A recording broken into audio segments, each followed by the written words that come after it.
بسم اللہ الرحمن الرحیم۔ آج کی حدیث مبارک، اللہ کو ناراض کر کے لوگوں کو راضی کرنا۔ المعجم الاوسط، حدیث نمبر 4322۔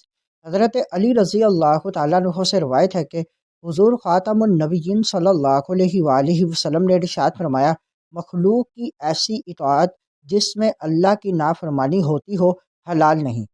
اللہ کی نافرمانی کر کے مخلوق کو راضی رکھنے کی درجہ ذیل صورتیں ہمارے معاشرے میں بہت زیادہ رائج ہیں۔ نمبر 1، شادی بیاہ کے موقع پر برادری اور رشتہ داروں کو راضی رکھنے کے لیے اللہ کو ناراض کرنا۔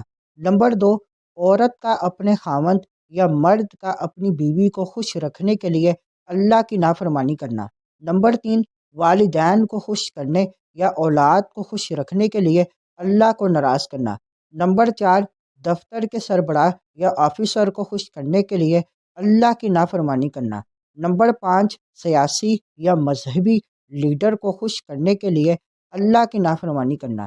نمبر 6، دوستوں کو راضی رکھنے کے لیے اللہ کو ناراض کرنا۔ اصل کامیابی اللہ کو راضی رکھنے میں ہے، لوگوں کو نہیں، کیونکہ جو اللہ کو راضی کر لیتا ہے اللہ اس کے لیے لوگوں کے دل خود نرم کر دیتا ہے۔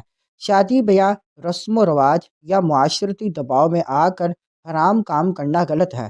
شوہر یا بیوی کی خوشی کے لیے پردہ، حلال اور حرام یا دینی احکامات چھوڑنا درست نہیں۔ والدین یا اولاد کی محبت میں اللہ کے حکم کو نظر انداز نہ کیا جائے۔